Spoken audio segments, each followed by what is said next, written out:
প্রথমে দেখে মনে হতে পারে চলছে সিটি কর্পোরেশনের অবৈধ বিল্ডিং উচ্ছেদ অভিযান। আবার কেউ কেউ দেখে ভাবতে পারেন এটি হয়তো কোনো পুরনো বিল্ডিং ভাঙার ঠিকাদারি নিয়েছে কোনো এক ঠিকাদার। কিন্তু আসল ঘটনা হলো বিএনপি নেতাকে ৫০ লাখ টাকা চাঁদা না দেওয়ায় পুরো বাড়ি এভাবে গুড়িয়ে দেয়া হয়। তারা পার্টি করে, কিসের পার্টি করে? তারা বলছে বিএনপির পার্টি করে, তারা নেতা মানুষ। এখন তো তাদের সাথে তো আমরা পারবো না, আমরা অসহায় মানুষ।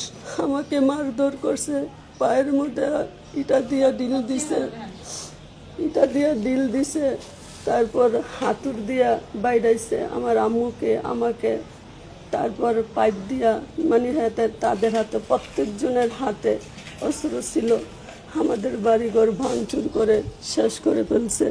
নারায়ণগঞ্জের ফতুল্লার শিবু মার্কেট পশ্চিম লামাপাড়া এলাকায় গত ২০ মার্চ সকাল ৭:৩০টার দিকে এই ভয়াবহ হামলার ঘটনা ঘটে।